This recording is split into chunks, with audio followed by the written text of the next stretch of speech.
Right now, Tempe voters shake things up. Two city council incumbents are ousted by two newcomers, one backed by progressive icon Bernie Sanders.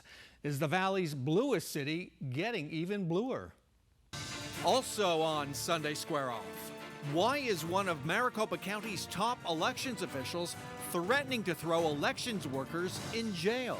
Did congressional candidate and former Sheriff Mark Lamb pressure women to keep his explicit messages private? The Republican candidates for Attorney General meet for their first and only debate.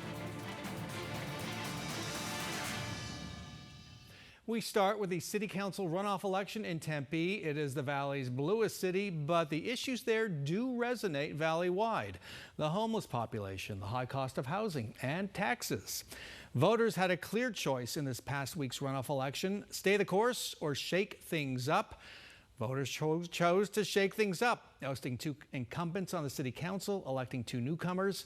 Tempe City Council member-elect Brooke St. joins us now in studio. Bobby Nichols, the other candidate who won, was unable to join us, so we'll be talking to you. Thanks so much for coming down. Thank you for having me, Bram. So you both answered an Arizona Republic questionnaire. I found this really interesting. Your two opponents said, stay the course. They were asked, stay the course or change. Your two opponents said, stay the course at City Hall. You said, shake it up. And Bobby Nichols, who was endorsed by Bernie Sanders, said that he wanted big progressive change. What does shake it up mean to you? Shake it up to me means Tempe has been run by the same set of people for a number of years. We were up against two incumbents, one who had served 8 years already on the city council, and so I feel like we were ready for some new faces on the dais and some new ideas, and just moving our city forward in a way that the voters spoke very clearly that they are ready for. Now, there's an interesting backstory here. You finished first in the four-person runoff, and it was a big turnout for a runoff election. You finished first. Council member Jennifer Adams finished fourth in the four-person runoff. You used to work for Jennifer Adams. I did, yes. Is she the reason you decided to run? I would say yes, she is. I worked for Councilmember Adams for 2 years. I was her council assistant. And it was witnessing the inside of City Hall, kind of seeing inside the belly of the beast, so to speak, that I felt that Tempe deserved, I'm just going to say, better leadership. Better leadership. Tempe deserved some more, someone who would truly listen to the people and who was in it to serve the public. Now, the two of you and Bobby Nichols, will join a 6-member council, which has largely voted together along with Mayor Corey Woods. How much of a challenge is it to make change in that environment? Well, you know, you need 4 people to pass something, unless you're looking for a supermajority. So I think that having both Bobby and I in there is going to make it easier for us to find those allies on the issues that matter most to the voters, and to really push some policy across that's going to be beneficial for the city. It doesn't mean that we won't vote 7-0 on certain things. If it is the right thing for the city, then we might all agree on that. But I think we are going to see a lot more 4-3, 5-2 when it comes down to the voting. Did Mayor Woods call to congratulate you? Absolutely. And yes, what'd you tell him? And he's a very gracious man. What'd you tell him? What was the message voters sent in this election? You know, we didn't talk too much about that. We just spoke about how excited we were to get to work together again. I actually was his communications manager for a short time on his re-election campaign in 24, before I started at the city. So I've known Mayor Woods for years, and we're looking forward to getting back to it. So the two of you, Bobby Nichols and yourself, might be identified and linked together, and certainly there were negative mailers sent out, oddly enough, by a right-wing Republican dark money group saying Tempe would, quote, become a magnet for the homeless and crime as they elect socialists. You and Bobby are different. You want to shake things up, but you're different. Explain that. We are. Well, Bobby is a member of Democratic Socialists of America. I consider myself a progressive Democrat. I was involved in the Young Progressive Majority when I lived in Los Angeles about 20 years ago. So that was my first foray into political organizing. So we are different. I do not identify myself as a socialist or a democratic socialist, but I certainly think that there is a lot there in those ideas and those policies they're trying to put forward that make sense. The data is there. It makes sense. In other cities and other countries.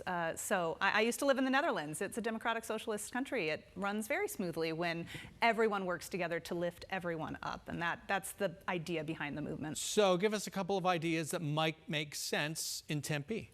Well, for one, our city surveys indicate that homelessness is the #1 concern of our residents. And right now we've had, and this was part of what led me to run, we've seen a very divisive discourse between mutual aid groups and city leadership. And so I think the #1 thing that Bobby and I are excited to do is to establish a homelessness commission. Now, we cannot take credit for this. This is something that has been in the works by the Valley Interfaith Project, our local constable, Karen Lathan. They have been pushing the city for this for a while. But now we are ready to put that forward, sponsor that, make that official, because we keep talking about how everyone needs to come to the table to help solve the unhoused issue, and yet there's no table to come to. And so we look forward to creating that table and starting that discourse and getting all stakeholders involved so that we can take care of our neighbors that are less fortunate. And yet Tempe, much like Phoenix, voted recently to make it harder for folks to help the homeless in parks. It was the council's second vote. We won't get to the backstory there, but it was the second time they voted to do that. Mm-hmm. Do you see any appetite for doing what you're talking about? I do. We have already began discussions with Mayor Woods and a few of the council members. I think everybody is ready to come to the table with that we're going to create with more of a heart for serving that particular population and for making it easier for all of the groups who have the passion to take care of the unhoused population. We really need to stop the infighting and the divisiveness. And yes, they just approved an amendment to our nuisance ordinance that will make it more difficult for churches to take care of our unhoused neighbors. I was very much against that. So we're going to have to see moving forward how we can allow groups in our community, churches, mutual aid groups who feel called to do that work. They need to be allowed to do that work. Okay. I want to get your take on a couple of big issues in Tempe now and in the recent past. How would you have voted on the Arizona Coyotes project? Yes or no?